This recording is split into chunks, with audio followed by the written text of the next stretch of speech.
santun, salam sejahtera, shalom. Semoga keberuntungan selalu pihak kalian semua. Sehat selalu dan salam Om Swastiastu. Baik teman-teman, gue harap kalian saat ini keadaan baik-baik aja ya.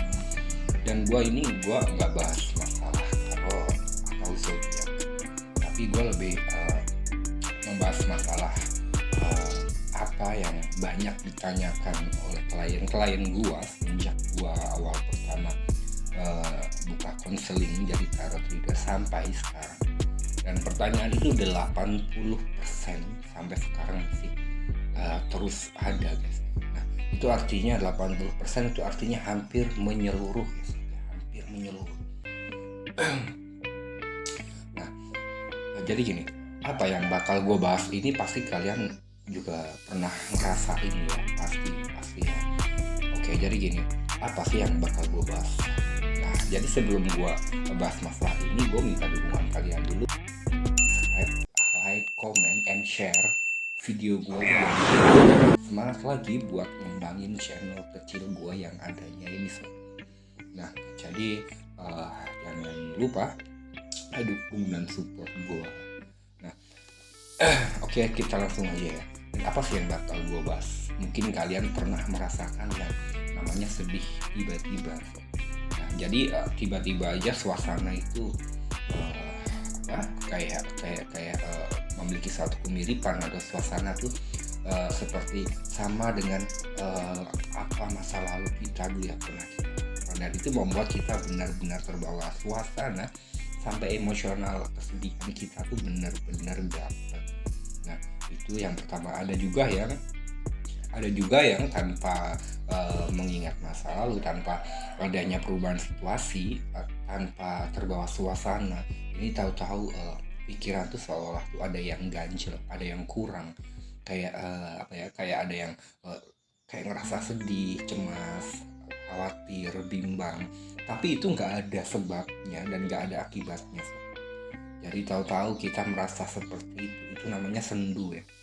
Kita tahu-tahu merasa sendu banget kayak gitu. Nah, kalau dalam ilmu psikologis ini namanya adalah anxiety. Anxiety ini adalah suatu gangguan kecemasan dan suatu gangguan pola pikir pada psikologi seseorang yang memiliki suatu perubahan suasana, yaitu tiba-tiba cemas, tiba-tiba sedih, atau tiba-tiba ragu dan bimbang tanpa alasan yang jelas. Nah, itu sebenarnya wajar. Nah, yang tidak wajar adalah anxiety disorder. Anxiety disorder ini adalah suatu gangguan psikologi di mana seseorang itu tiba-tiba dengan secara tiba-tiba sedih sedih tak teratur, tahu-tahu merasa sendu harinya tuh seolah-olah tuh merasa sangat hambar kayak gitu, dan kita nggak tahu sedih itu dari mana, padahal nggak ada masalah apa-apa. Beban, kayak ada beban tapi nggak ada beban. Terus kayak khawatir, gelisah, padahal nggak ada apa-apa, nggak ada yang harus dikhawatirin, padahal semuanya baik-baik aja. Nah, itu sangat yang berlebihan itu ya, seperti yang gue bilang tadi, bahwa yang satu hal kecemasan, kesedihan secara tiba-tiba atau mendadak, maupun pergantian suatu situasi yang berubah suasana, itu wajar. Yang gak wajar adalah yang berlebihan. Yang berlebihan adalah anxiety disorder. Itu banyak banget yang nanyain ke gue, kenapa ya tiba-tiba sedih mendadak di klien-klien gue ya ketika sedang konseling sama gue. Bahkan tadi barusan juga ada yang menanyakan seperti itu. Kemarin juga, bahkan hampir menyeluruh setiap klien gue pasti menanyakan itu tuh, pasti paling kebanyakan ya, sangat sering, 80%. Nah, sekarang kita akan bahas bagaimana atau apa sih anxiety disorder. Kalau anxiety itu wajar, normal, semua orang pasti mengalami. Tapi kalau anxiety disorder itu beda. Bedanya apa? Bedanya adalah hal atau rasa yang dialami terlalu berlebihan dan berkepanjangan hingga mengganggu suatu aktivitas kita. Nah, itu sangat mengganggu, sebenarnya sangat mengganggu. Nah, jadi gimana selanjutnya? Oke, kalau gitu kalian simak terus video dan penjelasan dari gue.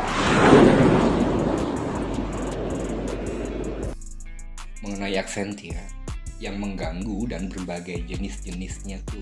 Setiap orang mengalami anxiety ini berbeda-beda sob biasanya. Tapi kalau di luar sedih ya, sedih kayak apa ya, sedih yang mendadak itu semua pasti anxiety itu pasti itu ada khas ya. Sedih secara tiba-tiba itu ada khasnya. Tapi yang itu sama ya. Tapi kalau beda-beda dengan orang tuh, selain sedih itu kan terkadang sedih doang, terkadang ada yang cemas, ada yang gelisah, ada yang bimbang. Nah itu, dan itu beda-beda sob. Yang selain sedih itu gejalanya tuh selain sedih yang dirasakan tuh beda-beda setiap orang, seperti itu. Nah, rasa cemas atau anxiety adalah hal yang normal dirasakan ketika seseorang menghadapi situasi atau mendengar berita. Nah, berita itu yang menimbulkan rasa takut atau khawatir. Nah, namun itu karena ada sebabnya ya, yaitu mendengar berita yang menimbulkan rasa takut atau khawatir. Namun ada juga yang anxiety perlu diwaspadai jika muncul tanpa sebab atau sulit dikendalikan. Karena apa? Karena bisa jadi hal tersebut sangat mengganggu aktivitas, dan biasanya itu disebabkan oleh gangguan kecemasan yang berlebihan atau anxiety disorder. Nah, gangguan kecemasan dan anxiety tidaklah sama. Rasa cemas terbilang normal apabila masih terkendali dan hilang setelah faktor pemicu munculnya rasa cemas atau anxiety tersebut teratasi. Itu aja. Ya, mengenal anxiety yang mengganggu dan sejenisnya. Namun jika perasaan cemas menetap berlebihan, memburuk hingga akhirnya mengganggu aktivitas kalian sehari-hari, guys. Kondisi tersebut dapat dikatakan sebagai gangguan kecemasan yang seperti gue bilang tadi, yaitu anxiety disorder, itu yang berlebihan. Nah ini bisa dikatakan penyakit satu kelainan psikologis. Bukan kelainan, tapi lebih arah gangguan sih. Bukan berarti nggak bisa sembuh, kan bisa ya. Bisa. Nah, ketahui bahwa gejala anxiety setiap orang tuh dapat merasa cemas ketika hendak menghadapi atau sedang berada di dalam situasi yang dirasakan mengancam. Misalnya pindah sekolah, memulai pekerjaan baru, bertemu orang asing, bertemu orang baru, ngobrol dengan orang baru, atau akan menjalani operasi, memiliki teman atau anggota keluarga yang terkena musibah, atau menunggu istri yang sedang melahirkan. Pasti cemasnya itu gila ya, itu pasti tinggi lah ya. Nah, munculnya rasa cemas karena harus berhadapan dengan situasi atau keadaan yang dianggap dapat menimbulkan stres adalah hal yang normal. Nah, orang yang cemas biasanya akan merasakan gejala-gejala, biasanya sih gugup, gelisah, dan tegang, detak jantung cepat, napas cepat, gemetaran, sulit, dan bahkan tidak bisa tidur nggak bisa tidur dalam arti insomnia, seperti insomnia. Banyak berkeringat, tubuh terasa lemas, sulit konsentrasi, adanya perasaan seperti akan ditimpa bahaya. Membedakan anxiety normal dan anxiety yang berbahaya, yaitu anxiety disorder. Cemas atau anxiety tidak terlalu buruk dengan pikiran positif. Rasa cemas yang muncul dijadikan aktivasi ataupun motivasi atau dorongan untuk dapat mengatasi tantangan atau situasi tertentu, guys.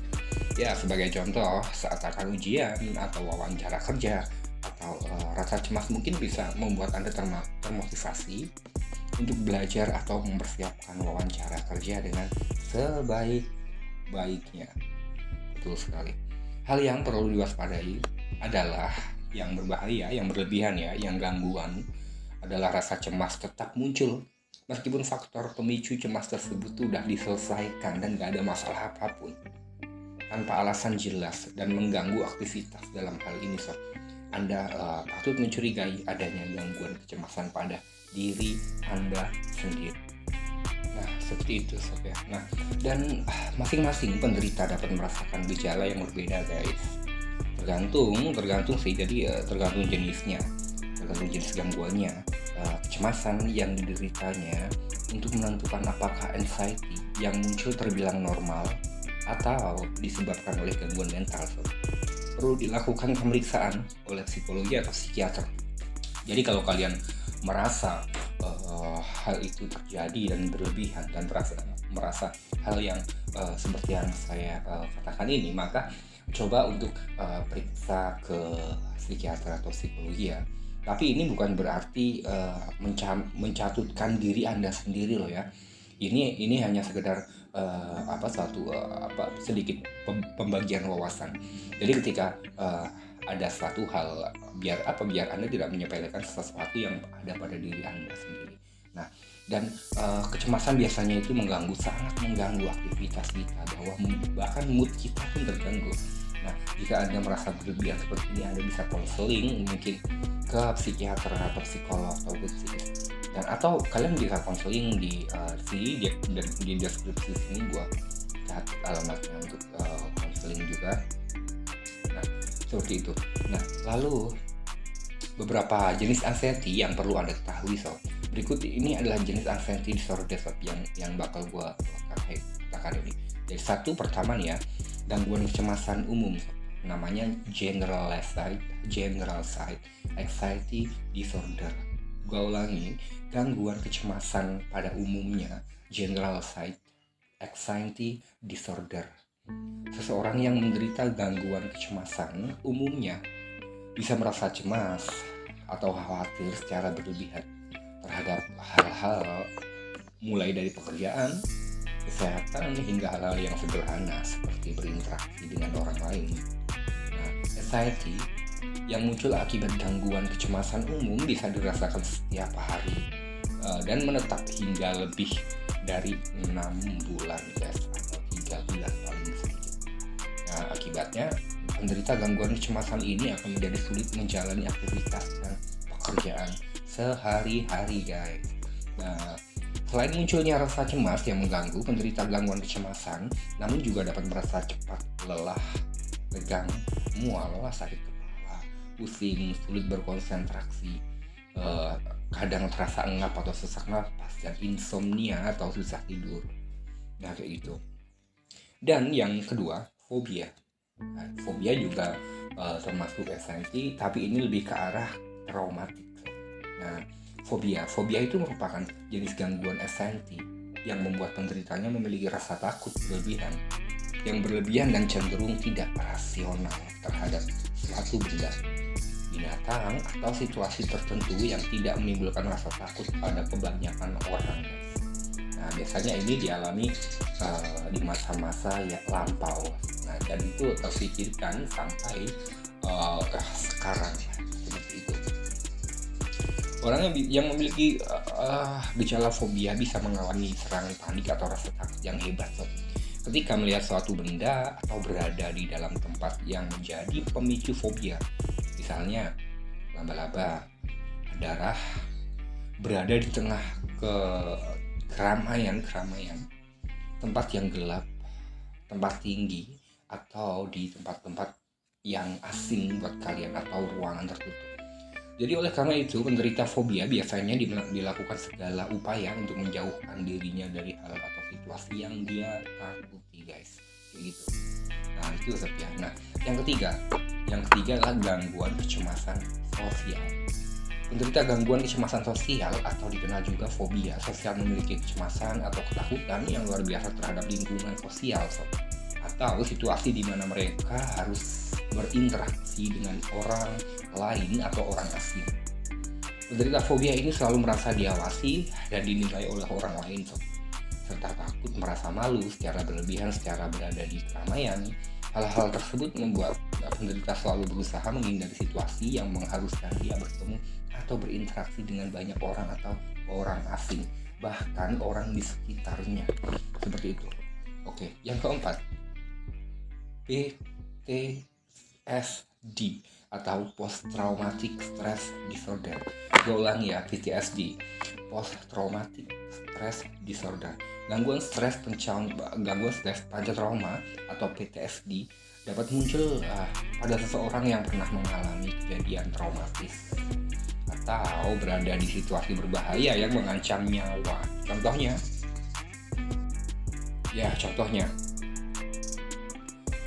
tinggal di daerah konflik atau perang, terkena bencana alam, atau korban kekerasan.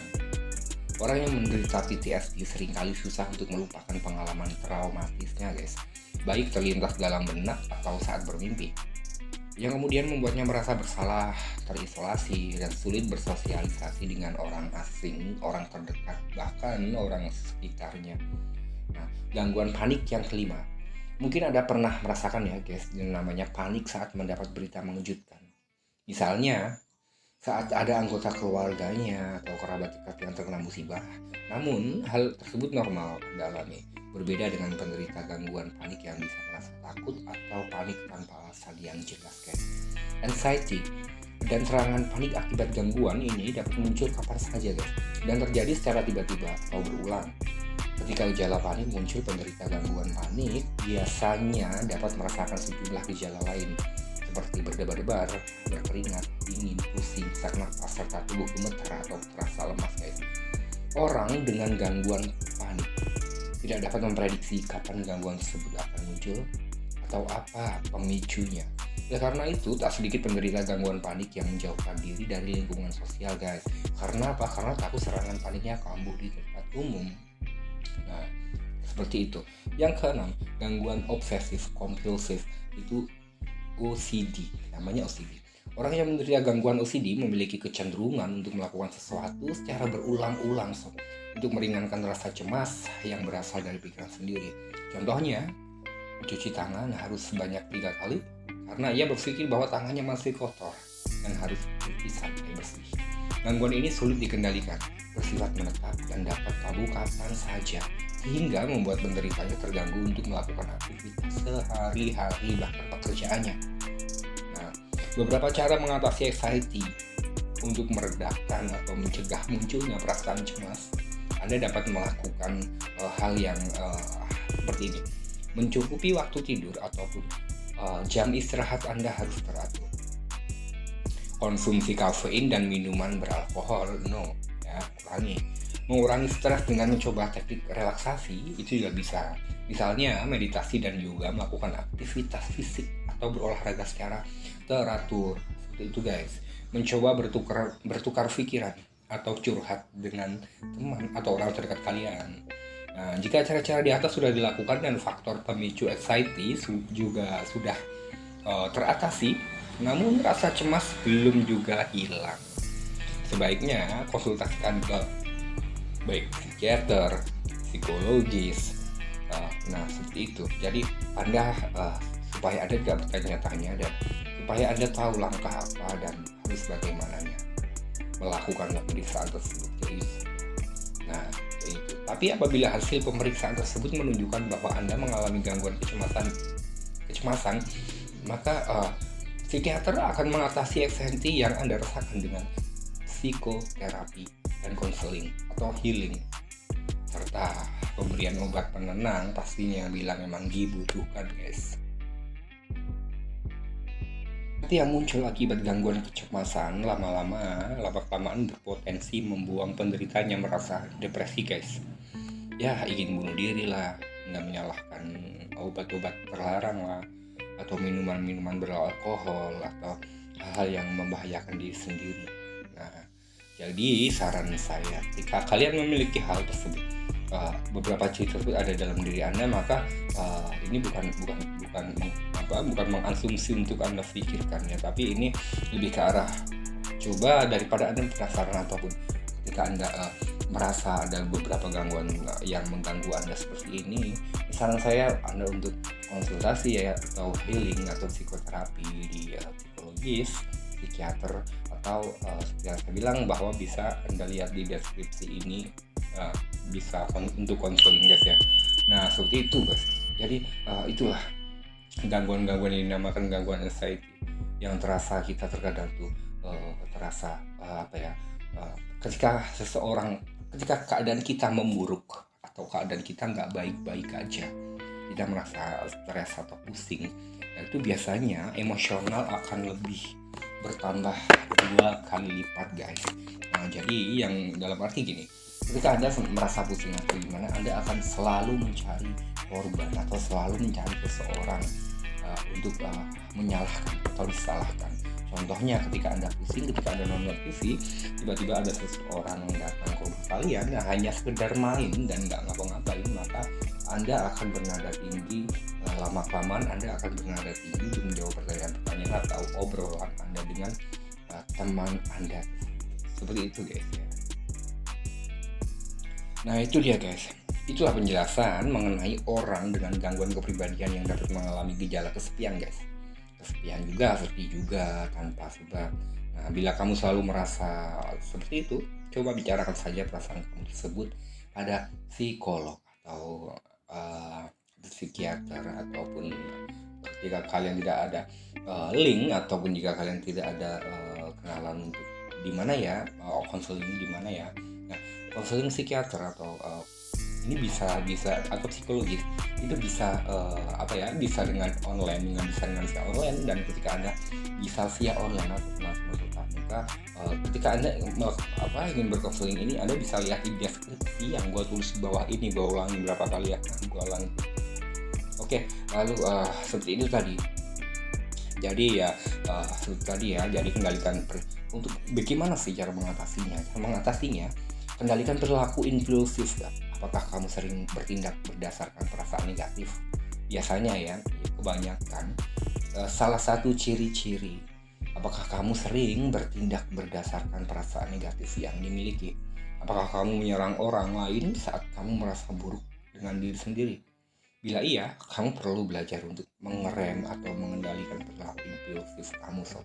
Dengarkan emosi dan sensasi fisik di tubuh kamu. Contohnya ketika kalian ngerasa stres, ada masalah atau pusing juga, ini bisa juga terkadang pulang kerja gitu, tahu-tahu kok kayak ada beberapa orang di sana, tetangga kita atau siapa, ada beberapa orang, dan ketika mereka nggak sengaja, ketika ngobrol dengan temannya, pandangannya sedikit melirik ke kita, lalu kita berpikir negatif, kayaknya itu lagi ngomongin gua. Nah seperti itu perlu dijaga dan itu perlu dihilangkan. Jadi berpikir positif dan jangan mudah terbawa suatu perasaan-perasaan yang negatif guys. Memang sulit untuk merubah, tapi nggak ada salahnya kalau buat untuk belajar pelan-pelan guys, kayak gitu ya. Oke, kalau gitu sampai di sini video gue. Jadi gue minta dukungan kalian, gue minta like, gue minta support kalian dengan cara subscribe, like, share, and comment supaya gue lebih semangat lagi. Jadi sepertinya sampai sini aja video gue. Assalamualaikum warahmatullahi wabarakatuh. Salam santun, salam sejahtera, shalom. Semoga keberuntungan selalu pihak kalian semua. Sehat selalu dan salam Om Swastiastu.